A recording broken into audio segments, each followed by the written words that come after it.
ನನಗಿಲ್ಲಿ ಅನುಮಾನ ಮೂಡ್ತಾ ಇದೆ. ದೂರುದಾರರು ಸಂತ್ರಸ್ತೆಯರು ಹೇಳ್ತಾರೆ 3 ಬಾರಿ ಕಂಪ್ಲೇಂಟ್ ಕೊಟ್ಟಿದ್ದೀವಿ ಮಹಿಳಾ ಆಯೋಗಕ್ಕೆ ಅಂತ. ಮೇಡಮ್ ಹೇಳ್ತಾರೆ ನನಗೆ ಗೊತ್ತೇ ಇಲ್ಲ ಅಂತ. ಈಗ ಗೊತ್ತಾಗಿದೆ ವಿಚಾರ ಅಂತ ಏನು ಹೇಳ್ತೀರಿ? 3 ಸಲ ಕಂಪ್ಲೇಂಟ್ ಕೊಟ್ಟರು ನಮ್ಗೆ ಗೊತ್ತೇ ಇಲ್ಲ, ನಮ್ಗೆ ಬಂದೇ ಇಲ್ಲ ಅಂತ ಹೇಳ್ತಾರೆ. ಹೌದು, ನಾವು 3 ಸರ್ತಿ ನಾಗಲಕ್ಷ್ಮಿ ಮೇಡಮಿಗೆ ಕೊಟ್ಟಿದ್ದೀವಿ, 1 ಸರ್ತಿ ಮುಖಾತಾಗಿ ಭೇಟಿ ಆಗಿದ್ದೇವೆ. ಪ್ಲಸ್ ಕಮಿಷನರ್ ಹತ್ರನೂ ನಾವು ಕೊಟ್ಟಿದ್ದೀವಿ. ಕಮಿಷನರ್ ಹತ್ರ ಲೆಟರ್ ಕೊಡದೆ ಅವ್ರು ಹೇಗೆ ಅದು ಹಿಂಬರ ಬರೆದು ಕೊಟ್ಟರು ನಮ್ಗೆ. ವಿಲೆ ಮಾಡಲಾಗಿದೆ, ನಮ್ದು ಎನ್ಕ್ವೈರಿ ಆಗಿಲ್ಲ, ಖಾಲಿ 1 ಸೈಡೆಡ್ ಆಗಿದೆ. ಅವ್ರದ್ದು ಎನ್ಕ್ವೈರಿ ಆಗಿ ಅವ್ರು ವಿಲೆ ಮಾಡಲಾಗಿದೆ ಅಂತ ಹೇಳಿ ನಮ್ಗೆ ಕೊಟ್ಟರೆ ನಾವು ಹೇಗೆ ನಂಬೋದು?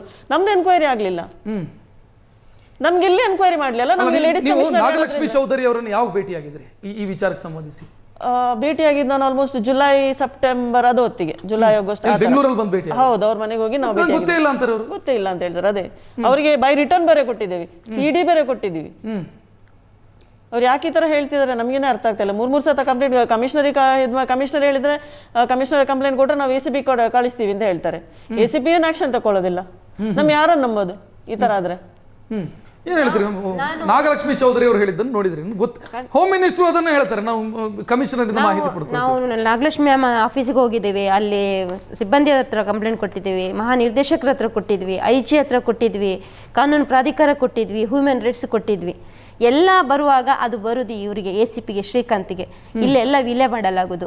ಯಾಕಂದ್ರೆ ಇವ್ರನ್ನೆಲ್ಲ ಮೇಲಾಧಿಕಾರಿಗಳು ಇವರನ್ನು ಇವರು ಕೆಳಸ್ತರದ ಅಧಿಕಾರಿ ಇವರನ್ನು ರಕ್ಷಿಸುವ ಹುನ್ನಾರ. ಅದರಲ್ಲಿ ಇವರು ಬಿಗಿ ಹಿಡಿತ ಹಿಡ್ಕೊಂಡಿದ್ದಾರೆ. ಏನೋ ಇವ್ರದೊಂದು ವೀಕ್ನೆಸ್ ಇರ್ಬೇಕು ಈ ಪೊಲೀಸ್ ಇಲಾಖೆದ್ದು.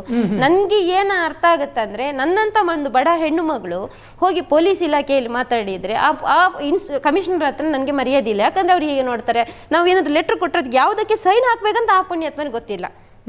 ಅವ್ರನ್ನ ನಾವೆಲ್ಲ IPS ಆಫೀಸರ್, ಅವ್ರು ಒಳ್ಳೆಯವರು, ಅವ್ರಿಗೆ ದಕ್ಷ ಅಧಿಕಾರಿ, 2 ಮಾತಿಲ್ಲ.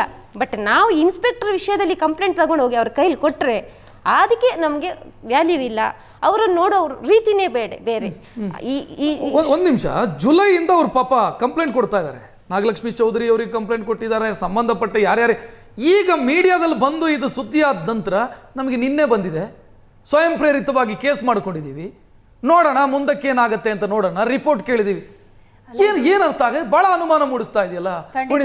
ಖಂಡಿತವಾಗ್ಲು ಈಗ ಒಂದು ಹೇಳ್ತೀನಿ, ಇವರು ಜುಲೈ ಇಂದಾನು, ಯಾಕೆಂದ್ರೆ ಮೇನಲ್ಲಿ ನಡೆದಿರೋ ಇನ್ಸಿಡೆಂಟು ಜೂನ್ ಇಂದಾನು ಕಂಪ್ಲೀಟ್ ಇವ್ರು ಫಾಲೋ ಅಪ್ ಅಲ್ಲಿ ಇದ್ದಾರೆ. ಅಷ್ಟಾದ್ರೂ ಇವತ್ತು ಕಮಿಷನರು ನಮ್ಮವರೆಗೂ ಯಾವುದು ಲೆಟರ್ ಬಂದಿಲ್ಲ ಅಂತ ಹೇಳಿದಾಗ ಇವರು ಕೊಟ್ಟಿರೋ ಅಕ್ನಾಲೇಜ್ಮೆಂಟ್ ಯಾರಿಗೆ ಹೋಗಿದೆ? ಒಂದು ಸತಿ ಒಂದು ಪಕ್ಷ ಟಪಾಲ್ ಸೆಕ್ಷನ್ ಅಲ್ಲೇ ಕೊಟ್ಬಿಟ್ಟು ಬಂದಿದ್ರೇನು ಅದು ಖಂಡಿತವಾಗ್ಲೂ ಕಮಿಷನರ್ ಹತ್ರ ಹೋಗೇ ಇರಬೇಕು. ಅದು ಹೋಗಿ ಹಾಗಾದ್ರೆ ಏನು ಇವ್ರು ಕೊಡೋವಂಥ ಲೆಟರ್ಗಳು ಕಸದ ಬುಟ್ಟಿಗೆ ಸಮಾನನ? ಆಮೇಲೆ ಇನ್ನೂ ಒಂದೇನಂದ್ರೆ, ಈಗ ಇದು ಕಂಪ್ಲೀಟ್ ಚೈನ್ ಲಿಂಕ್. ಅಲ್ಲಿ ಅವರು ಒಂದು ವಿಚಾರ ಹೇಳಿದ್ರು, ನೀವು ಗಮನಿಸಿ. ಕಂಪ್ಲೇಂಟ್ ಕೊಡ್ತೀವಿ, ಕಮಿಷನರ್ ಹತ್ರ ಹೋಗ್ತೀವಿ, ACPಗೆ ಹೇಳ್ತಾರೆ ತನಿಖೆ ಮಾಡಿ ಅಂತ. ACP ಈ ಕೇಸಲ್ಲಿ ಹುರುಳಿಲ್ಲ ಅಂತ ಹೇಳ್ತಾರೆ, ಮುಗಿದೋಯ್ತು. ಅಂದ್ರೆ ನೀವು ಕುರಿ ಕಾಯೋದಕ್ಕೆ ತೋಳನನ್ನು ನೇಮಕ ಮಾಡ್ದಂಗೆ ಆಯ್ತಿದ್ದು. ಖಂಡಿತವಾಗ್ಲು ಅಲ್ಲ, ಸೀರಿಯಸ್ ಕೇಸ್ ಇದು. ಬಹಳಷ್ಟು ಮಹಿಳೆಯರು ಆತನಿಂದ ದೌರ್ಜನ್ಯಕ್ಕೊಳಗಾಗ್ತಿದ್ದಾರೆ ಅನ್ನುವಂತ ಸೀರಿಯಸ್ ಅಲಿಗೇಷನ್ ಇದೆ. ನೀವು ಅಷ್ಟು ಸುಲಭಕ್ಕೆ ಅದನ್ನ ಕೇಸನ್ನು ಮುಗಿಸಕ್ಕೆ ಸಾಧ್ಯ? ನಾವೊಂದು ಗಾದೆ ಕೇಳ್ತಾ ಇದ್ವಿ, ಬೇಲಿನೇ ಎದ್ ಬಂದು ಹೊಲ ಮೇಯ್ತು ಅಂತ. ಇದು ಉಲ್ಟಾ ಆಗಿದೆ, ಹೊಲನೇ ಎದ್ ಬಂದು ಬೇಲಿ ಮೇಯ್ತಾ ಇದೆ. ಸೊ ಯಾಕೆಂದ್ರೆ ಇದು ನೋಡಿ, ಒಂದು ಹೇಳ್ತೀನಿ, ಸಂದೇಶ ಯಾರ್ದು ಸಪೋರ್ಟ್ ಇಲ್ಲದೆ ಇವ್ರು ಇಷ್ಟು ನಿಗ್ರಕ್ ಆಗೋದಿಲ್ಲ, ಖಂಡಿತವಾಗ್ಲೂ ಆಗೋದಿಲ್ಲ.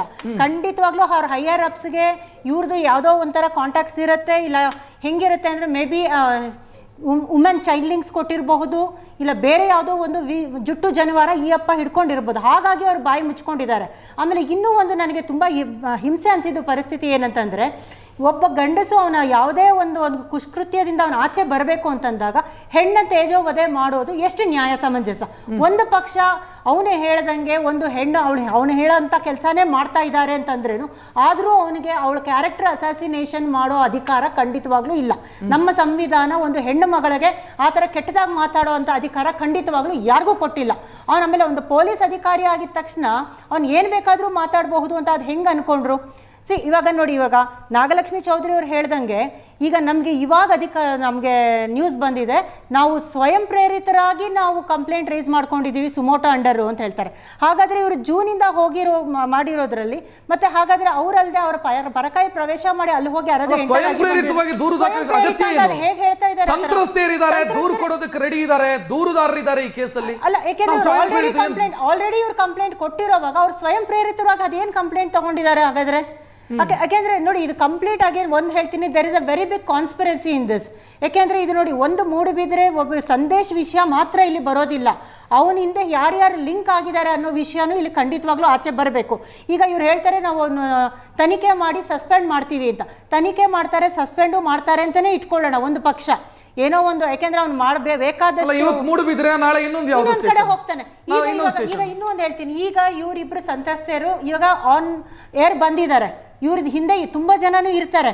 ಸೊ ಈಗ ಬಂದಿರೋರಿಗೆ ನಾಳೆ ಇವ್ರು ವಾಪಸ್ ಊರಿಗೆ ಹೋದ ಮೇಲೆ ಇವ್ರ ಜೀವ ಬೆದರಿಕೆ ಇಲ್ಲ ಅನ್ನೋದು ಏನು ಗ್ಯಾರಂಟಿ ಇದೆ?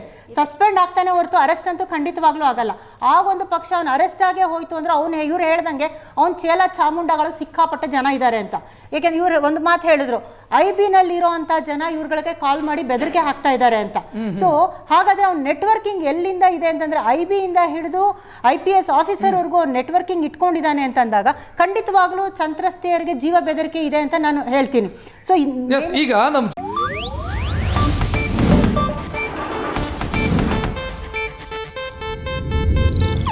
ಇದು ಏಷ್ಯಾನೆಟ್ ನ್ಯೂಸ್ ನೆಟ್ವರ್ಕ್ ಪ್ರಸ್ತುತಿ.